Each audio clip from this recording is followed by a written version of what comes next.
ሰላም።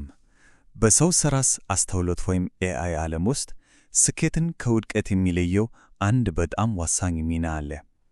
ይሄ ሚና የኤአይ ዳታ ስራ አስኪያጅ የሚባለው ነው።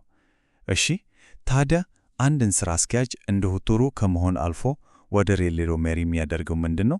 እስኪ አብረን እንዘለቅበት። እንግዲህ ዋናው ጥያቄ ይሄ ነው። ምርጥ የኤአይ ኦፕሬሽን መሪን ከሌሎቹ ለይቶ የሚያወጣው ምንድን ነው? የቴክኒክ እውቀት ብቻውን ይበቃል ወይስ ከዛ የዘለለ ጨዋታውን በቃ ሊቀይር የሚችል ሌላ ነገር አለ? መልሱ በጣም የሚገርመው በአንድ ቃል ነው፤ ድልድይ ናቸው። አዎ፣ ልክ እንደሰማችሁት ነው። እነዚህ መሪዎች በአንድ ክህሎት ብቻ ተወስነው አይቀሩም። ዋና ስራቸው፣ በጣም ወሳኙ ሚናቸው በንግዱ ስትራቴጂ እና በቴክኒክ አፈጻጸሙ መካከል ያለውን ትልቅ ክፍተት ማገናኘት ነው። እውነቱን ለመናገር ይህ ድልድይ ከሌለ ውድ የሆኑ ስህተቶችና አቅጣጫ ያሳጡ ፕሮጀክቶች በቀላሉ ይከሰታሉ። እሺ፣ አሁን እስኪ ወደዚህ ጉዳይ ትንሽ ጠለቅ ብለን እንግባ። ይህ አዲስ አይነት ለኤአይ መሪ በጣም አልፎ አልፎ የሚገኝና በዛው ልክ ከፍተኛ ዋጋ ያለው የክህሎት ቅንጅት ይጠይቃል። ስለዚህ ይህንን ሚና ልዩ የሚያደርገው የክህሎት ጥምረት ምን እንደሚመስል እስኪ እንመልከት። እዚህ ላይ የምናየው ነገር በጣም ወሳኝ ነው። ሁለት የተለያዩ ዓለማት በአንድ ሰው ውስጥ ሲዋሃዱ ነው የምናየው። በአንድ በኩል እንደ ስትራቴጂካዊ ዕቅድና የፕሮጀክት አመራር ያሉ የንግድ ክህሎቶች አሉ። በሌላ በኩል ደግሞ የቴክኒክ ችሎታ አለ። ይህ ማለት እንደ ፓይተን እና ኤስኪዩኤል ያሉ የፕሮግራሚንግ ቋንቋዎችን ማወቅ ብቻ ሳይሆን ሰው በውህደት ውስጥ ወይም HITL የሚባሉ ስርዓቶችን የማስተዳደር ጥልቅ ዕውቀትም ጭምር ነው። ይህ HITL ማለት ምን መሰላችሁ? በቀላሉ የሰውን አስተያየት ተጠቅሞ ኤአይን የማሻሻል ስርዓት ነው። አናያቸው አይደል? በቃ ይሄ ነው ድልድይ የሚያሰኛቸው። እሺ፣ ጥሩ። እነዚህ መሪዎች የንግድና የቴክኒክ ክህሎቶቹን እንዴት ነው በተግባር ላይ የሚያውሉት? አሁን ቀጥለን የምናየው የዚህን ስራ አስኪያጅ ዋና የአሰራር መዋቅር ነው። ይህም በሦስት ወሳኝ ምሰሶች ላይ የተመሠረተ ነው። አንድ ደቂቃ። ወደ ምሰሶቼ ከመግባታችን በፊት ግን አንድ ቁልፍ ጽንሰ ሐሳብ በደንብ መያዝ አለብን። ይኸውም ሰው በውህደት ውስጥ ወይም HITL የሚባለው ነው። በቀላል አማርኛ የሰው ልጆች የሚሰጡት አስተያየትና እርማት ኤአይ ሞዴሎችን አፈጻጸም ለማሻሻል ስልታዊ በሆነ መንገድ ጥቅም ላይ የሚውሉበት ስርዓት ነው። ይህ ነገር በቴክኒክ ልማትና በንግድ ግቦች መካከል ያለውን ግንኙነት በጣም ያጠናክረዋል። እንግዲህ ሦስቱ ምሰሶዎች እነዚህ ናቸው። የመጀመሪያው የሥራ ፍሰት ንድፍ ነው። ይሄ ማለት ያልተደራጁ የተዘበራረቁ ዳታዎችን ወደ ጥራት ያለው ግብዓት የሚቀይሩ ስርዓቶችን መገንባት ነው። ሁለተኛው ምሰሶ ደግሞ የጥራት ማረጋገጫ ነው። እዚህ ላይ ደግሞ ዳታው የቋንቋን ውስብስብናና የደህንነት መስፈርቶችን ማሟላቱን እናረጋግጣለን። ሦስተኛው የቁልፍ አፈጻጸም አመልካቾች ወይም KPI ልማት ይባላል። ይሄ ደግሞ የፕሮጀክቱን ሂደትና ስኬት ለመለካት በጣም ወሳኝ ነው። እሺ፣ ይህም መዋቅሩ በድንገት ሐሳብ ደረጃ ሲታይ በጣም አሪፍ ነው፣ ግን በተግባር ሲውል ምን ይመስላል? እስኪ ይህንን የሦስት ምሰሶች መዋቅር በአንድ እውነተኛ ፈተና ላይ እንዴት እንደሚተገበር መልከት። ለምሳሌ አማርኛ የሚያውቅ ትልቅ የቋንቋ ሞዴል ወይም LLM ማሰልጠን ብንፈልግስ? LLM ስንል እንደ ChatGPT ያሉ ጽሑፍን የሚረዱና የሚፈጥሩ የኤአይ አይነቶችን ማለታችን ነው። እንግዲህ በአማርኛ LLM ፕሮጀክት ውስጥ ትልቁ ችግር ጫጫታ የሚባለው ነገር ነው። ይሄ ጫጫታ ማለት ምን ማለት ነው? በዕለት ተዕለት ንግግራችን ውስጥ የምንጠቀማቸው ቅላሴዎች፣ አዲስ ቃላት ወይም ሰዋሰዋዊ ስህተቶች፣ እነዚህ ሁሉ ኤአይ ሞዴሉን ሊያደናግሩት ይችላሉ። ትክክለኛ ግንዛቤ እንዳይኖረው ያደርጉታል ማለት ነው። እናም ይህ ነገር የአምሳያው አፈጻጸም እንዲቀንስ ያደርጋል። ታዲያ መፍትሄው ምንድን ነው? መፍትሄው የተደራጀ የዳታ መስመር መዘርጋት ነው። ይሄ ማለት ዳታን ከአንድ ቦታ ወደ ሌላ በጥራት ለማንቀሳቀስ የሚያስችል አውቶማቲክ ሂደት መፍጠር ነው። በዚህ ሂደት ውስጥ መጀመሪያ ምን እናደርጋለን? እንደ ፓይተን እና ኤስኪዩኤል ያሉ መሳሪያዎችን ተጠቅመን ጥራት የሌላቸውን ዳታዎች እናስወግዳለን።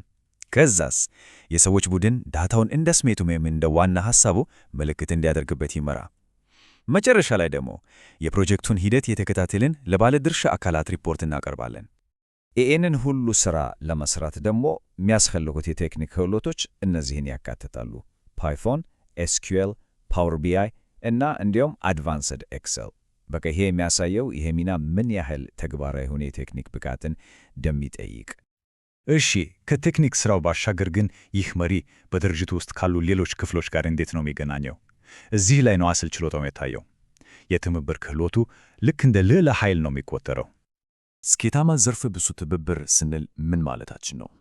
የተለያዩ እውቀት ያላቸውን ቡድኖች ለምሳሌ የኤአይ ሶፍትዌር ገንቢዎች፣ የኦፕሬሽን ቡድኖችና የጥራት ማረጋገጫ ባለሙያዎችን ሁሉንም ለአንድ የጋራ ግብ ማስተባበር ማለት ነው። እናም ይህ መሪ ይህንን ቅንጅት የማሳለጥ ትልቅ ኃላፊነት አለበት። ይህንን ትብብር ለማሳካት ደግሞ 3 ዋና ዋና ዘዴዎች አሉ። የመጀመሪያው የቴክኒክ ፍላጎቶችን ለንግድ ክፍሉ በሚገባው ቋንቋ መተርጎም ነው። ይህ በጣም ወሳኝ ነው። ሁለተኛ፣ ሁሉም ቡድኖች ለአንድ የጋራ የኤአይ ሞዴል ግብ እየሰሩ መሆናቸውን ማረጋገጥ ነው። ሶስተኛው ደግሞ የፕሮጀክቱን ሂደት በዳታ ላይ ተመስርቶ ለሁሉም ሰው ግልጽ ማድረግ ነው። ግልጽነት ቁልፍ ነው። እሺ፣ የትብብሩን እና የፕሮጀክቱን ጤንነት እንዴት ነው የምንለካው? እዚህ ላይ ነው እንግዲህ ቁልፍ የአፈጻጸም አመልካቾች ወይም KPIs የሚገቡት። እነዚህን በ3 ዋና ዋና ነገሮች መክፈል እንችላለን። ምርታማነት፣ ጥራት ለምሳሌ 98% የዳታ ትክክለኛነት ማሳካት እና ብቃት፣ ይህም የፕሮጀክቱን የጊዜ ሰሌዳ መከታተልን የመሰለ ነገር ነው። በመጨረሻም የእነዚህ ሁሉ መዋቅሮችና መለኪያዎች ትልቁ ግብ አንድ ነገር ነው። ይህም 100% የሚሰራ የሚተነበይ እና የድርጅቱን ጥብቅ መስፈርቶች ሙሉ በሙሉ የሚያሟላ አስተማማኝ ስርዓት መገንባት። በቃ ስኬትን የሚያረጋግጠው ይሄ ነው። ይሄ አስተሳሰብ የቡድን አባላትን አፈጻጸም ለማሻሻል በሚሰጠው ግብረ መለስ ላይም ይንጸባረካል። እንዲሁ አጠቃላይ ትችት ከማቅረብ ይልቅ በዳታ ላይ የተመሰረተ ግልጽ እና ከሁሉም በላይ ተግባራዊ ሊሆን የሚችል አስተያየት መስጠት የቡድኑን እድገት እንደሚያረጋግጥ ይታመናል። እንግዲህ ወደ መደምደሚያው ስንደርስ ይህንን ትንታኔ የምንቋጨው ከመልሶች ይልቅ ወደ ጥያቄዎች በማተኮር ነው። ምክንያቱም አንድ ምርጥ መሪ መልሶችን ከመስጠት ባሻገር ትክክለኛዎቹን ጥያቄዎች በመጠየቅ ስር ነቀል ችግሮችን ያገኛል። ይሄ ነው ልዩነቱ። ለምሳሌ እስኪ ይህንን ጥልቅ ጥያቄ እንመልከት። ቡድኑ በአሁኑ ሰዓት ለአማርኛ ኤልኤምም የደህንነት መስፈርቶች አስፈላጊ ሆነውን የቋንቋ ጥልቀት ከግምት ውስጥ በማስገባት የተግባር አፈጻጸም ፍጥነትን እንዴት ያስተካክላል? ዋው!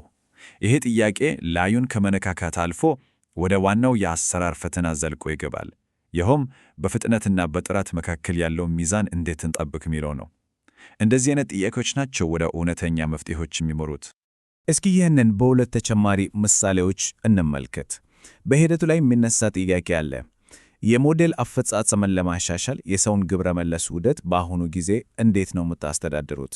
በሌላ በኩል ደግሞ በቴክኖሎጂው ላይ የሚያተኩር ጥያቄ አለ። እንደ ፓይተን ወይም SQL ያሉ መሳሪያዎች በዕለት ተዕለት የዳታ አያያዝ ሥራዎች ውስጥ እንዴት ተካተለዋል? እነዚህ ጥያቄዎች በጣም ወሳኝ ናቸው። ስለዚህ ይህንን ስትራቴጂካዊ አስተሳሰብ ወደ ተግባር ለመቀየር ትልቁ ጥያቄ ይሄ ነው። ለአንድ AI ቡድን ትክክለኛዎቹ ጥያቄዎች ምንድን ናቸው?